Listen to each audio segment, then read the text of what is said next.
Hi, my name is Tyler Kelso, and I'll be talking about IOE protecting forestry.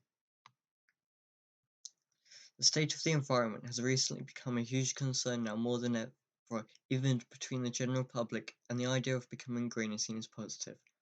On top of this, IOE has huge potential for environmental application out of the vast amounts of other technology, which can be used for things to improve air quality, pollution, biodiversity. The reason for this is because data relating to this can be gathered and sent to any device in the world for research and awareness, and actions can be automatically performed accordingly. The environment deserves to be helped and maintained, which is why I believe that technology, whose applications will only continue to rise exponentially, will have a major part to play in the preservation of our planet.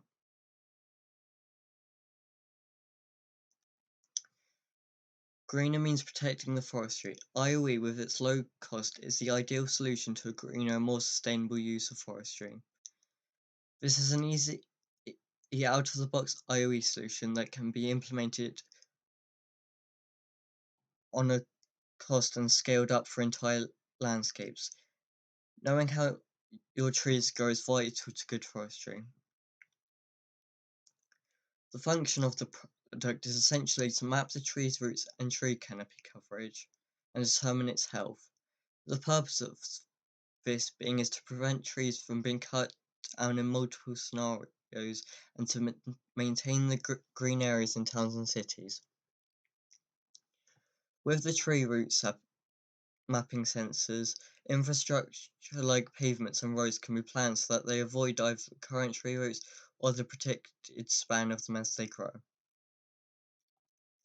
This will not only protect trees but also appeal to planners and builders, as the roads will not be damaged by growing roots, and more money would have to be spent in order to remove them and repair the roads. Another application would be sensors that determine its health.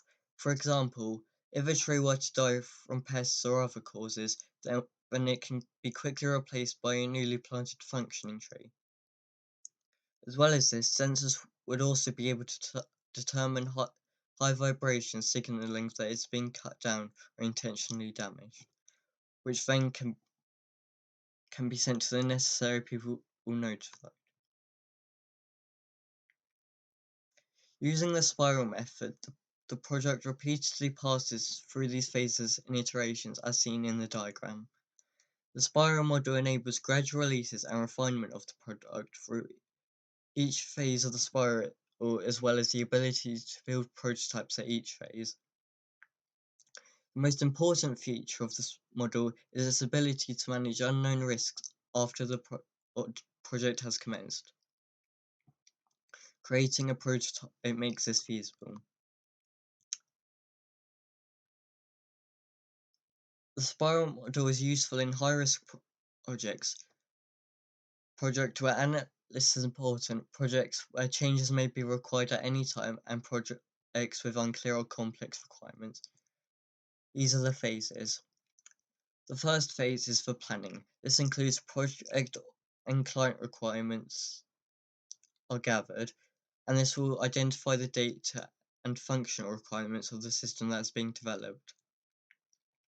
The second phase is risk analysis. Risks for successful development are pinpointed and alternative solutions are defined. At the end, a prototype is produced which takes account of these risks.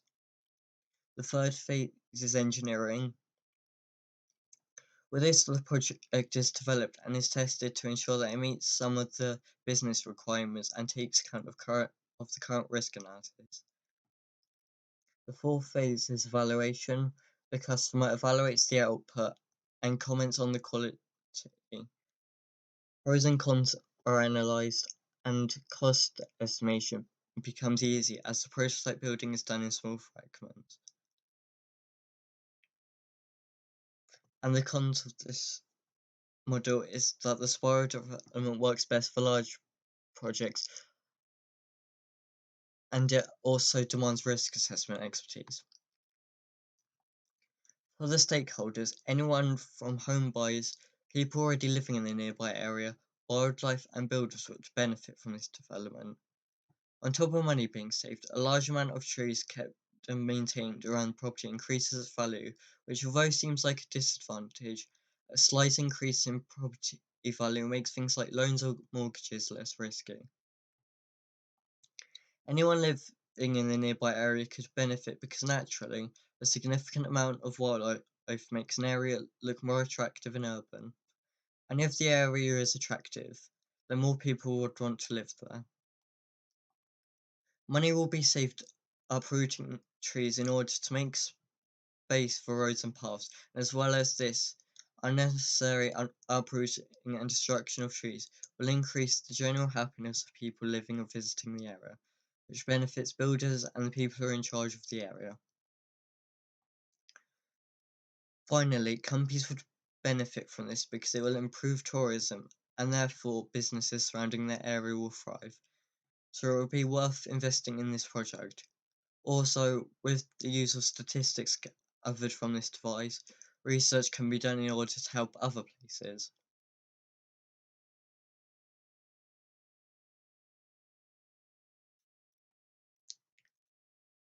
For the four pillars of our AOE, the first pillar is people.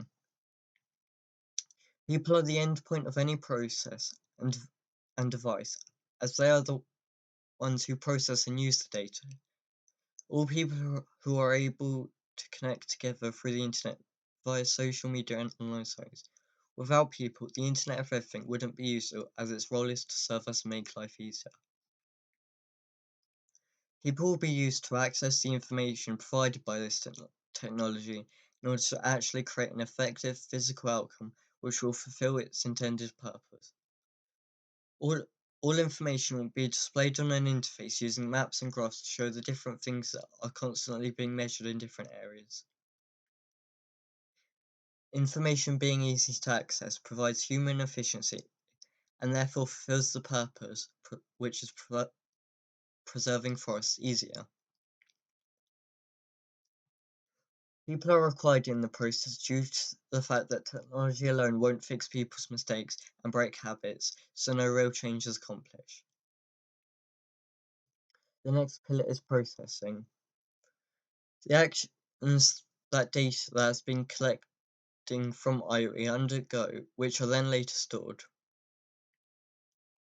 Examples of data processing include algorithms, which would turn the data into relevant information with context and meaning. Pieces of information can be paired together and used to create a singular piece. For this product, information is stored using Wi-Fi to a server which will combine the data so it can be combined and stored into analytical information within an interface. For example, an area map will show density of trees or average trunk growth, which will be measured every regular period. If all individual devices' data of girth and root span are sent to one location, then they can be identified in a process and processed in a way that makes them compared with one another, and calculations will be made with the raw figures so that averages can be worked out between specific devices and groups.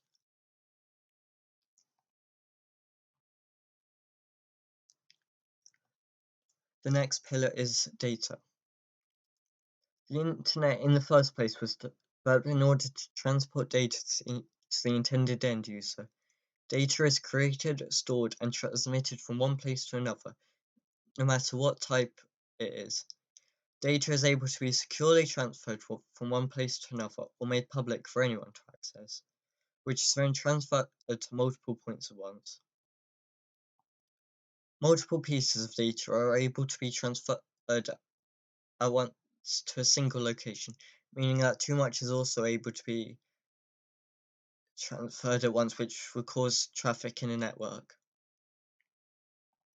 The data that will be measured is trunk girth, root span, soil quality, and if any of the components are damaged, or the precise location of each device. Due to each component collecting different data, they will mostly not be required to interact and exchange data with each other locally, apart from sending the data to the server.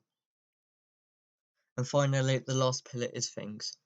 The things pillar consists of all devices that are being used within the IoE devices and mobile technology, like computers, tablets, phones, and whatever else is having the internet implemented into its functionality.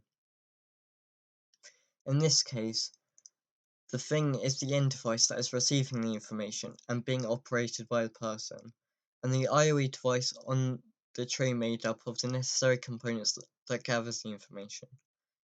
These two devices make up the entire project and idea apart from the people who are going to use it. The data is gathered and processed using these two things. The networking and security requirements of the device. The devices themselves will create a mesh network very similar to the nodes of the internet, routing the network traffic through the network.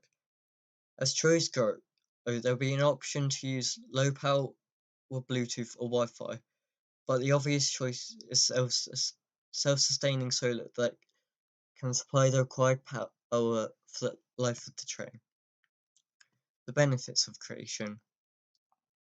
The benefits of the eventual implementation of this device will hopefully include preventing any further damaging of trees in urban areas, using a variety of methods using the components that make up the overall device.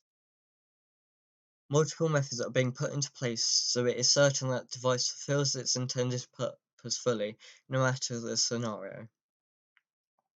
Not only can vibration sensors and tree root mapping protect the tree from infrastructure building, as the necessary people can be alerted, but data gathered from each component can also be used in research in things like how the climate change affects an area depending on rate of growth.